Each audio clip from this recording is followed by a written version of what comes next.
Azteko, 1936-37an, Veneziarren ikastetxean Kondor Legioko alemanen eta italiar fasisten kanpaleku bat egon zen. Halako indar militarren presentziak ere funtzio disiplinario bat izango zuen hemen inguruan. Halako presentzia bat ikusita, edozein jarduera errepresiboa egiteko ja nahikoa zen. Hortaz aparte, Gerra Zibilean, hemen ere inguru honetan, apaizen espetxe bat egon omen zen. Momentuz ez dugu asko ezagutzen espetxe horren inguruan, baina ematen du hori, Francoren diktadura osatzen ari zen lehenengo urte horietan, Gerra Zibila bete-betean zegoenean, seguruenik apaiz abertzaleak eta halako perfil ideologikoko apaizak eta atxilotzeko espazio izango zela. Hortik aurrera, beste fase bat 1940an hasten da, 1940ko abenduan.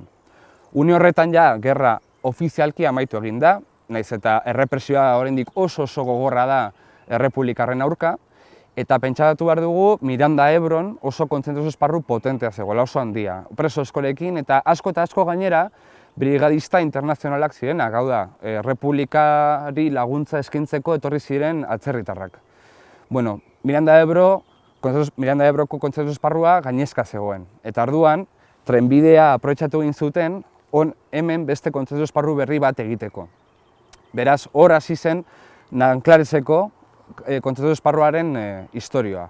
Eta ez hain zuzen justo hemen, baizik eta hemendik metro gutxi batzuetara Garabo herrixkan. Garabo herrixka justo Zadorra ibaiaren ondoan dago eta bertan lehenengo barrakoiak egin zituzten. Eta orduan hasi zen presoek euren kontzentrazio esparru propioa erekin behar izan zuten. Hain zuzen ere justo harriak landuz eta mendia moztuz eta bar. Eta gero, azkeneko faseak zeintzu dira, 1977-1978an, kartzel osoa erreformatu egin zen, eta bihurtu zen gainera Euskal Herriko espetxe populatuena. Eta duela ja urte gutxi batzuk, orduan ja Zabaiako espetxe berria eraiki egin zen. Beraz, nahiz eta fase ezberdinak diren, beti egonda, behintzat azken 80 urte baino gehiagotan beti egonda halako errepresio zentroren bat hemen inguruan behintzat, ez?